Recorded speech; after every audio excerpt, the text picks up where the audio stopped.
Hello बच्चों, कैसे हैं आप? उम्मीद करती हूँ आप बढ़िया और एकदम मज़े में होंगे। बच्चों, आज के अध्याय में हम पढ़ने वाले हैं भाषा, लिपि और व्याकरण के बारे में।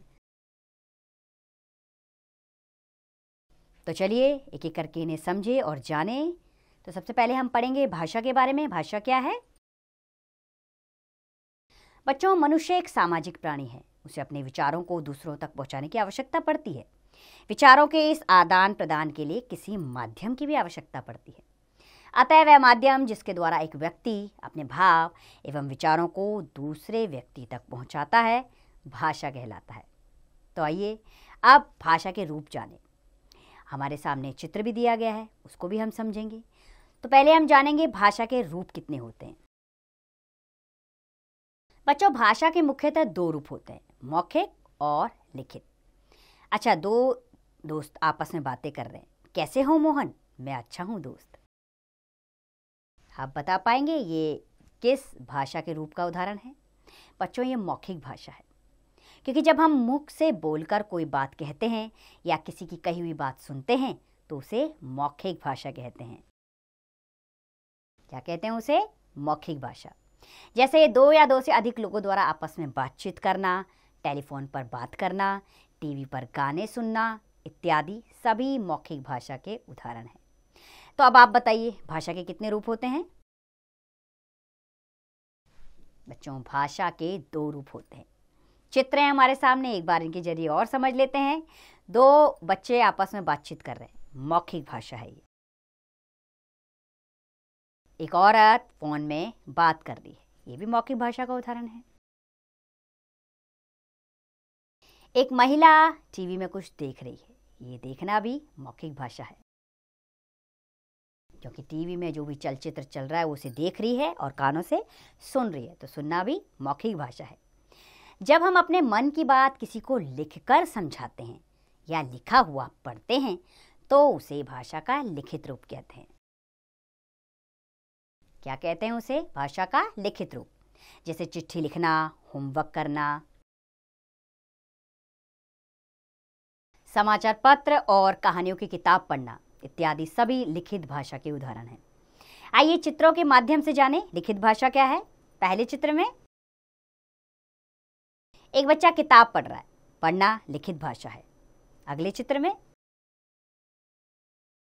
एक लड़की कंप्यूटर पे कुछ टाइप कर रही है यानी लिख रही है, तो लिखित भाषा है। तीसरे चित्र में एक बच्चा अपनी कॉपी में कुछ लिख रहा है, लिखना लिखित भाषा। तो ये तीनों ही लिखित भाषा के उदाहरण हैं। आइए अब समझे भाषा के अंग। बच्चों, भाषा के तीन मुख्य अंग होते हैं, वर्ण, शब्द व वाक्य। अर्थात सबसे पहले हम वर्ण सीखते हैं, वर्णों से शब्द बनाते हैं और शब्दों के जरिए हम वाक्यों का निर्माण करते हैं। आइए एक एक करके इन्हें भी जान लेते हैं। तो सबसे पहले जानें वर्ण क्या है। मुख से निकलने वाली वह छोटी से छोटी ध्वनि जिसके और टुकड़े नहीं किए जा सकते वर्ण कहलाती है। जैसे अ, आ, ई, उ, क, ख इत्यादि, ये सब क्या है? वर्ण है। अगले अध्याय में पढ़ेंगे आप, पीछे की कक्षाओं में भी पढ़ा होगा आपने। दूसरा इसका अंग है शब्द। वर्णों का ऐसा मेल जिसका कोई अर्थ होता है शब्द कहलाता है। जैसे फल, कमल, सर्कस इत्यादि। चित्र दिया गया हमारे सामने, जैसे कमल, तीन वर्णों के मेल से बना एक शब्द कमल। कमल शब्द आते ही आपको इसका मतलब समझ में आ गया होगा, तो ये क्या है? शब्द। तीसरा अंग है वाक्य। दो या दो से अधिक शब्दों का वह मेल जिसका निश्चित अर्थ होता है वाक्य कहलाता है। हमारे सामने चित्र दिए गए हैं, इनमें पढ़ें क्या वाक्य दिए गए हैं। पहले चित्र में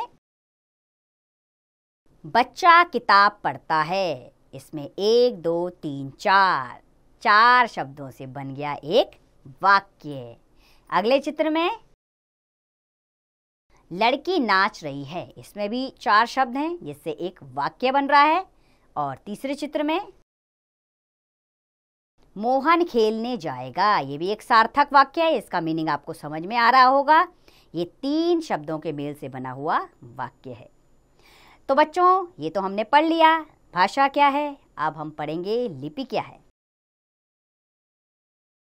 बच्चों, संसार में अनेक भाषाएं बोली जाती है, जैसे हिंदी, अंग्रेजी, चीनी, जापानी, अमेरिकन, उर्दू आदि। भारत में भी कई भाषाएं बोली जाती है।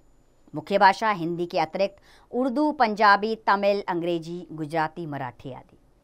संसार की किसी भाषा को लिखने के लिए विशेष ध्वनि चिन्हों की जरूरत पड़ती है। इन ध्वनि चिन्हों को ही लिपि कहते हैं। क्या कहते हैं? इन ध्वनि चिन्हों को ही लिपि कहते हैं। हम यह भी कह सकते हैं कि भाषा का लिखित रूप लिपि कहलाता है, अर्थात हर भाषा को लिखित रूप देने के लिए हमें लिपि की आवश्यकता पड़ती है। संसार की कुछ भाषाएं वो उनकी लिपियां इस प्रकार है, जैसे हिंदी भाषा, इसकी लिपि देवनागरी है।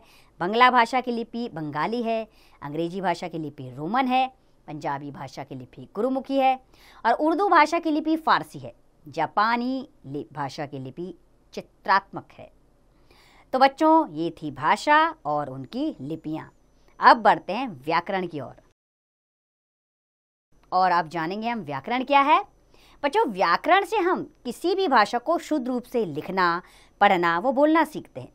संसार की प्रत्येक भाषा का अपना व्याकरण होता है। व्याकरण के ज्ञान के अभाव में हम भाषा को शुद्ध रूप से बोलना, पढ़ना व लिखना नहीं सीख सकते। अर्थात अगर आपको किसी भी भाषा की जानकारी चाहिए, जो भारत के अंदर है या जो विदेशी भाषा है, जो भी, हर भाषा को सीखने के लिए आपको सबसे पहले उनका व्याकरण समझना होगा। अगर आपको व्याकरण अच्छे से आ गया, उनके वर्ण ढंग से समझ में आ गए, तो आप उस भाषा को अच्छे से लिख पाएंगे और बोल पाएंगे। तो व्याकरण का विशेष महत्व है भाषा के अंदर। भाषा को शुद्ध रूप से लिखने और जानने के लिए आपको व्याकरण का ज्ञान होना बहुत ज़रूरी है। चलिए, आपके अभ्यास के लिए एक बार इस पाठ को दोहरा लेते हैं। अपने भावों व विचारों को एक दूसरे से पहुंचाने का माध्यम भाषा कहलाता है। भाषा के मुख्यतः दो रूप होते हैं, लिखित व मौखिक। कोई भाषा जिन ध्वनि चिन्हों में लिखी जाती है उसे भाषा की लिपि कहते हैं। व्याकरण वह विद्या है जिसके माध्यम से हम भाषा को शुद्ध रूप में बोलना, लिखना व पढ़ना सीखते हैं। तो बच्चों, इस पाठ के माध्यम से हमने जाना भाषा क्या है, लिपि क्या है, कुछ भाषाओं की लिपियां भी हमने इसमें जानी और हमने जाना कि व्याकरण क्या है, अर्थात शुद्ध रूप, किसी भाषा के शुद्ध रूप की जानकारी हमें व्याकरण के जरिए मिलती है। उम्मीद करती हूँ ये बात और ये पाठ आपको अच्छे से समझ में आ गई होगी और आपको ये पाठ अच्छा भी लगा होगा, लेकिन इसे आपने दोबारा दोहराना है ताकि आप इसे दोबारा भूल ना पाएँ, क्योंकि आगे आने वाली कक्षाओं में इसका विस्तार होता चला जाएगा। तो उम्मीद करती हूँ ये पाठ आपको अच्छा लगा होगा। इसका अभ्यास कार्य आप जारी रखिए और इसका अभ्यास कार्य स्वयं कीजिए।